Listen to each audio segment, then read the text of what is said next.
Hello again. So today we are unboxing the Tarot of the New Vision by Giordano Berti, Tiberio Gonard, and the artwork by Gianluca and Raul Sestaro. So the box is really pretty and sturdy. I'm having trouble opening it. I'm sorry. Oh my goodness. What? Here you go. Wow. Okay. And then there's the book. The book is really pretty, also sturdy. It has some explanations of why the new vision, and I'll go into that in a minute.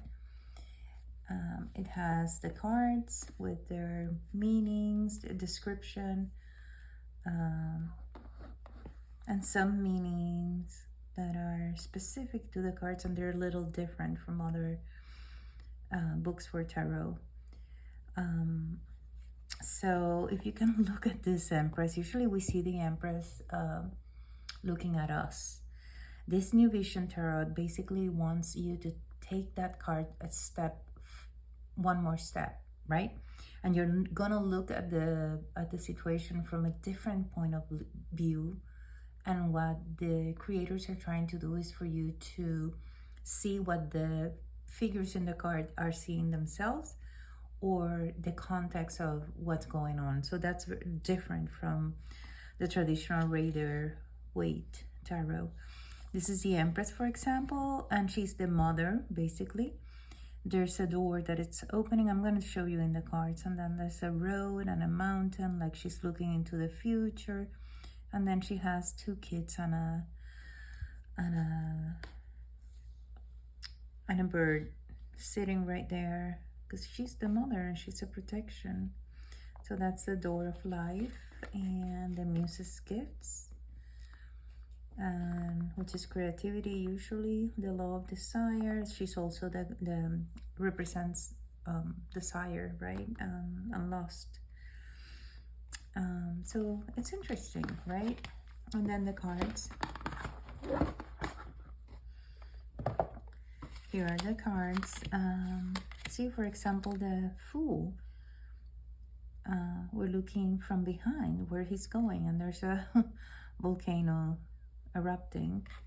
The Magician is usually looking at us, and here he's looking the other way. He has a little monkey, and he has a group of spectators looking at what he's doing. Interestingly, he's dropped the sword, the wand is on the floor, the pentacles. I mean, it's more like he's done with bringing up the elements, and he's just doing his magic. His fingers pointing to the floor.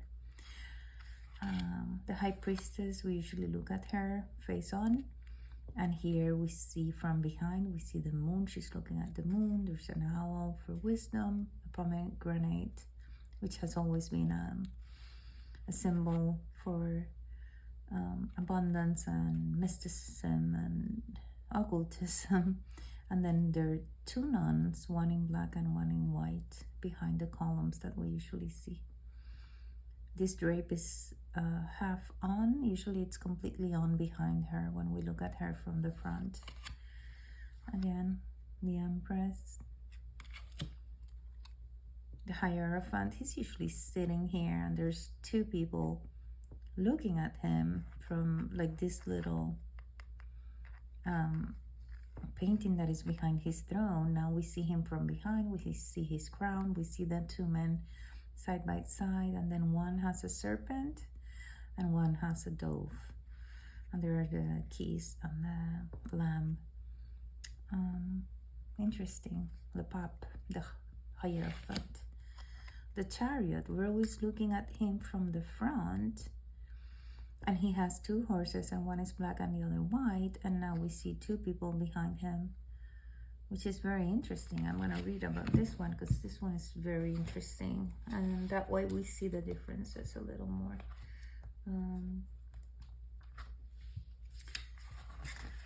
Okay, let me see. Where is he? 7. or 6. And the Chariot. A triumphant chariot slowly makes its way through a celebrating crowd, pulling behind it a half-naked man and woman in chains. The canopy covering the chariot is decorated with blue material adorned with stars. This removable structure is an allusion to the interior sky, the psyche, and the human soul. More precisely, the highest part of the canopy refers to the spiritual dimension, while the inside is the intellectual dimension. Let's stop to look at this last aspect as its important premise. The sky of the mind. The human intellect owns more than just the cognitive functions, the ability to learn, to memorize, to form abstractions, and analyze. There is another fundamental gift, the critical spirit. It is a gift that allows us to exchange opinions with others and analyze ourselves. Most people use all these functions quite independently, though not always instinctively, but the great masters of life in any age have taught us to avoid this error. Without going too far, it is enough to remember Plato, who taught the 4 fundamental virtues: strength, justice, prudence, and temperance must guide every thought and every act, a sentiment hinted at by the 4 pillars supporting the canopy. Yeah, so it's interesting. Let me see. Necessary slavery. While only a glimpse of the sphinxes, which are the ones on the front, can be seen here, we can see the chariot driver pulling the 2 slaves in golden chains, symbols of will illuminated by grace. These 2 characters represent all inner and outer polarities, male, female, reason, sentiment, etc. While these cannot be eliminated, the chariot driver has learned to dominate and balance them. The slave's partial nudity means their polarities have been identified. Recognizing one's own defects and limits is the first step towards overcoming them, just as recognizes an enemy's power is an indispensable step toward facing that enemy with the proper arms. The color of their clothes, red for passion and green for desire, underline the nature of the inner conflicts and the aggression that the Gnostic was able to resolve. Okay, that's very interesting. So this is how this works. Yeah, 8 strength. I just passed the hours, which is interesting. See, usually we see her from the front, and here we see her from behind.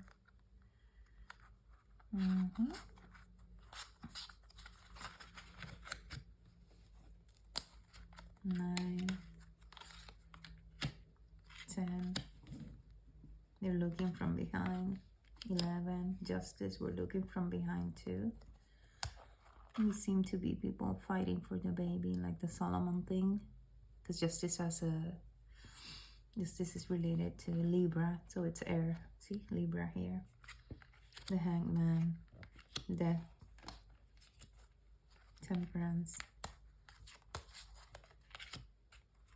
the Devil, the Tower, the Stars, the Moon, the Sun,